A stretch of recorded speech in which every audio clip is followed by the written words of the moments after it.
Hey, so you spent a lot of time in L.A. You're a New York kind of guy. Yeah. Have you ever run into Britney Spears down there? Oh, many times. Have you really? Yeah. Oh, I see her around. Complete craziness. Right. But you'd see her around all the time. She'd always show up at the award shows, which sometimes I write on or present on, and Right. yeah, she's completely out of her mind, and extremely talented. And this will be out in the news in a couple days. I'll be reading this. I am the father of her little sister's baby. Jamie. Yeah. We made a movie actually about our one night together. It's Really? up for an Oscar. It's called There Will Be Blood.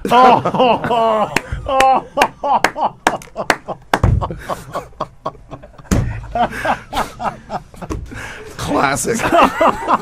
You were cheating on me? Yeah. Hey, so now were you hosting the Mike and Mike roast? Yeah. When Dana Jacobson went off? I was a roast master. How on that hammered one. was she? Well, it was weird. She went on late in the show. It was Yeah, pretty yeah. rowdy anyway. You know, we're like rocking out in the House of Blues in Atlantic City. There's a very sort of crazy vibe. Right. Uh-huh. And she went on towards late, and Was she just hammered? Eddie Griffin handed her a bottle of Grey Goose. Is that what it's called? The Yeah, the vodka, right, yeah, she's yeah. swigging it from the bottle while she's doing her speech. She's roasting Charlie Weiss from Notre Dame. You know, who's a good sport normally. Sure. Yeah. He's a big guy. Oh, huge guy. I called him the lunchback of Notre Dame. I said, Charlie, what happened? You look like you put on all your freshmen's 15. Hey, you know, it's fun jokes. He liked the fact that I took time to write some good jokes about him. He was rolling with it. But then Dana Jacobson comes out. Right. And, you know, this is what proves that the roast should be in the hands of professionals. You know, she's just drunk and ridiculous and doing all this, like, you know, touchdown Jesus jokes Right. that Yeah. Charlie Weiss went with, to his credit. But I felt bad that they suspended her and stuff. But this is show business. These roasts it's like the World Series of comedy. You know, you're putting it out there. So you can go down in flames. Do you ever go back and look at some of the old like Dean Martin roasts or anything like You that? can't help it. If you sign up, they send you one every week for the rest of your life. I feel like I joined a cult. I mean, because there's some classic moments in those things too. I mean, you look at somebody like Milton Berle or somebody like that. I mean, all the guys were rolled out back Well, you know, then. Milton Berle's last roast was my first roast. Oh, really? I didn't know that. Milton and I became really good friends. Not for through long. Through the roast. Not for long. We were roasting Steven Seagal. This is before they were on television. Yeah. Yeah. This is, at the height of his fame. Yeah. You know, Under Siege 2 had just been released into movie theaters like Nerve Gas. And they invite me to roast Steven Seagal, you know? And Milton Berle brings me up. He has no idea who I am. He doesn't care who I am. He's like, our next guest was recently at he's just reading it off an index card that his writer gave him, you know. Was recently performing at a benefit for lesbians with dildo rash. Jeff Ross. So I walk out.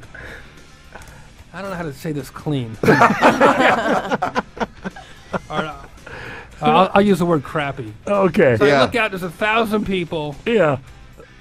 I've never been in a roast. I have my one good suit on. I'm a nervous wreck. I'm up there with Henny Youngman, Buddy Hackett, Oh, man. Milton Berle, Larry King, Donald Trump. I don't know any of these people. Yeah. You know, Steven Seagal sitting right next to me, staring at me. Yeah. I shake his hand. I look out at this 1,000 people, and I said, you know what? I realize a lot of you don't know me, but I feel uniquely qualified to be here today because I'm also a crappy actor. Then, of course, Seagal looks at me like I just insulted him, and I did. Yeah. But, you know, it was a great moment. And you know, Milton Berle, you brought him up. Like he went crazy when young comedians got big laughs. He got a little jealous. Right. So I'm standing at the podium. Yeah. And he's sitting right next to me. Right. And every time I got a big laugh, he would take his giant pointy index finger and jam it in my ribs. So that I would pop up like this. The audience think I had a nervous fit. And he just pop at me like this. And I'm nervous. I've never done a roast before, let alone Milton Berle, Mr. Television, Uncle Milty. People bought televisions to listen to this guy's show. You know, they're in their early days of broadcasting. Yeah. I can't be disrespectful. But finally, I'm killing, and all of a sudden, bam, he just keeps doing this. Finally, I can't take it anymore. I start going after him. I'm like, making fun of him. Look at Milton Berle. I've seen younger faces on Cash. Start doing old jokes about him. I go, who are your fans, Milton? Old people and their parents? Finally, Milton can't take it anymore. He keeps bashing me with a finger. And I'm like, Buddy Hackett, who's like 30 feet down the dais, right? He just starts screaming. He doesn't have a microphone. He goes, hey, Milton! Buddy talked out of the side. Exactly. Hey, Milton, let the kid work. Don't you remember when you used to? So Milton gets up, runs on a dais, and plants a big wet one on Buddy Hackett's mouth.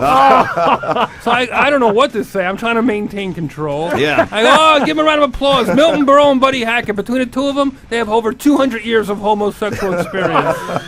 Then Milton comes running back towards me and kisses me on the lips. And that was it. Standing ovation. I was now an official member of the Friars Club in the roast. That's a throwback right there, where It was all hell's awesome. breaking loose. And Awesome experience. wow. Jeffrey Ross, who was playing at Tommy T's. Hey, thanks for coming by today. This is really fun. You guys are awesome. All Tommy right. T's in Pleasanton, 2 Yeah. tonight, 2 tomorrow night, 1 on Sunday night. Do yourself a favor, get out and see Jeffrey Ross. Lamont and Tonelli. Weekday mornings 5 to 10 on 107.7 The Bone.